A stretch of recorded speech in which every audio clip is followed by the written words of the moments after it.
Äsken mä otan kameran päälle ja seuraavaksi mä aion kertoa, että mitä kaikkea mä oon tehnyt tänä vuonna tähän asti. Keväällä oli totta kai paljon talvihäitä ja oli tosi mahtavaa, kun sai oikeasti sitä lunta ja sitä tunnelmaa niihin mukaan. Se on jännä, että tavallaan vaikka usein ihmiset pelkää sitä, että jos on talvihäät, niin onko se niinku kylmä tai jotain. Mutta lähtökohtaisesti ei oo. Se on kuitenkin se pieni semmoinen niin adrenaliini ja joku muu semmoinen ihmeen voima, mikä kuitenkin auttaa aika paljon siinä, että ei tule liian kylmä ja saadaan kivasti kuvattua. Ja keväällä mä pääsin kuvaamaan Café Matadalille uusia markkinointikuvia. Ja se oli tosi hieno projekti, koska siellä mä pääsin aidosti käyttämään semmoista tavallaan taiteellista silmää ja vapautta sekä kuvaamaan kuvia, missä on paljon tunnelmaa. Et yrityskuvissa on aina tavallaan kahdenlaista kuvausta. On kuvausta, missä halutaan olla semmoinen aika realistinen, ja niissä kuvissa on hyvä, että on vähän realistiset sävyt, että ne usein tulee vähän virallisempaa käyttöön.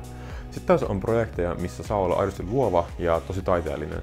Ja tää oli just semmoinen, missä sai näkyä muun muassa kuvissa kohinaa, valon käyttöä, vähän sumuisuutta, vähän kaikkea muuta, mikä tekee vähän semmoista tavallaan taiteellisempia, mutta samalla myös ne kuvat on uniikkeja ja enemmän tämmöisiä NS tavallaan tuo sitä yritystä esille uudella tavalla. Seuraavaksi tuli kaikki YO-kuvaukset. Ja nehän on kivoja, koska ne on semmosia pieniä kuvauksia, mutta samaan aikaan ne kaikki tosi uniikkeja ja persoonallisia. Ja totta kai me aina valitaan tosi tarkkaan se paikka, missä me kuvataan sen kuvattavan kanssa. Eli se ei koskaan ole mikään paikka, mikä on mulle helppo, vaan nimenomaan semmoinen, mikä me on sovittu erikseen sen kuvattavan kanssa. Eli esimerkiksi, että mistä hän tykkää, minkä teemana se voisi olla ja vaikka mihin aikaan me kuvataan. Ja sieltä tuli tosi makeita kuvia ja oli paljon eri paikkoja. Ja ne on myös tosi kivoja kuvauksia, että siellä tavallaan oppii se ihmistä tuntemaan ja se on aika semmoinen tavallaan hauska tapahtuma. Sitten tuli myöskin tuli Säästöpankin mainosvideo, eli Someron säästöpankkia vastaavalla uuden konttorin tänne Turkuun, ja mä pääsin tekemään tälle konttorille uuden mainosvideon. Ja sekin on tosi makeata, että kun sä pääset suunnittelemaan tavallaan kokonaisen videon, että mitä se pitää sisällään, kuka siinä puhuu, mitä siinä puhutaan ja minkä tyylinen se video on. Että se on aina tosi makeata. Se on aina hienoa, kun tulee joku pyyntö sitä uudesta alasta, niin se pääsee täysin uppoutumaan siihen alaan. Että tavallaan enhän mäkään alaa tunne, mutta totta kai mä kuuntelen heitä, kuuntelen toiveita, ehkä vähän itse etsin tietoa. Ja sitä kautta saadaan tehty semmoinen video, mikä nimenomaan tavoittaa oikeat henkilöt ja nimenomaan tuottaa sitä oikeaa asiaa.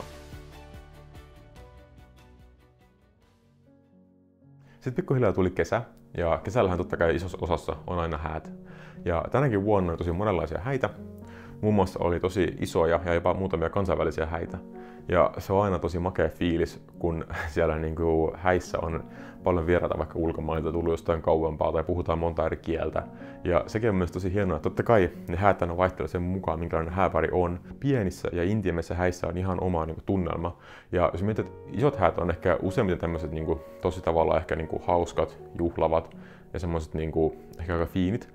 Niin sitten taas esimerkiksi pienissä häissä on ehkä oma semmoinen intiimi tunnelma. Ja se tarkoittaa sitä, että esimerkiksi kun isossa häissä on vaikka tulee joku puhe, niin sitten se on semmoinen, että kaikki kuuntelee ja se on hyvin virallinen tapahtuma. Sitten tässä pienessä häissä voi olla silleen, että tulee puhe ja yhtäkkiä välttämättä sitä ehkä ei ole hirveästi kerrottu etukäteen, vaan se vaan alkaa, koska se on niin vähän porukkaa, se on helppo tavalla järjestää. Ja silloin joskus ne puheet on tosi hienoja ja oikeasti menee tosi syvälle siinä asiassa. Että tavallaan kyllä jokaisessa tavallaan häätyypeissä on se oma juttu, mikä ne sitten tekee uniikin. Totta kai mitä Suomen kesään kuuluu, niin oli päiviä, milloin paistoi aurinko, oli todella lämmin. Mutta sitten myöskin oli päiviä, missä oli myrskyä, vettä satoi, oli kaikkea muuta, päästiin jännittämään, että päästäänkö ulos vai ei, ja kaikkea tällaista. Ja kaikesta selvittiin, että tavallaan, että mun mielestä totta kai kun se vaikka häitä järjestät, niin siellä on tosi paljon jännitettävää, mutta mun ehkä suurin neuvo on se, että älä jännitä säätä, koska siihen sä voi vaikuttaa, ja lähtökohtaisesti jokainen ammattilainen osaa ottaa sen tavallaan sen kelin huomioon. Ja mun mielestä yksi juttu, mikä on aina totta, on se, että jos kaikki menee ihan liian hyvin, niin tavallaan häistä ei ole mitään kerrottavaa. Sitten jos sulla kuitenkin on joku juttu, vaikka oli vaikka huono keli esimerkiksi, jos jotain pientä käy, niin sitten sulla on tarinaa. Että tavallaan, että jos kaikki menee liian hyvin, niin sitten sulla ei ole mitään kerrottavaa jälkeenpäin. Totta kai ei myöskään saa unohtaa vaikka häävideoita, missä vasta onkin tosi iso tunnelataus, että niissä kuulee sen äänen, näkee sen kuvan, näkee ne naurut, miten ne ilmeet kaikki muuttuu, että se on tosi kaunis ja katsottavaa. Rakkaat rakastavaiset Sussu ja Tomi. Rippileirit ovat vaarallisia paikkoja. Siellä voi tapahtua vaikka ja mitä.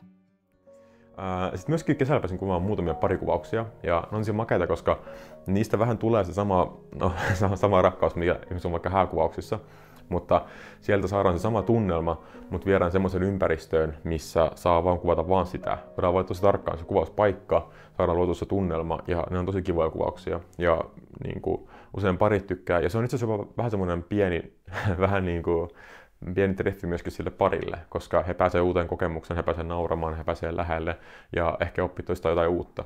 Et sitä ehkä monet ehkä ei edes mieti, että se on oikeasti aika kiva kokemus niin kuin pareille päästä kokemaan tämmöinen niin kuin parikuvaus.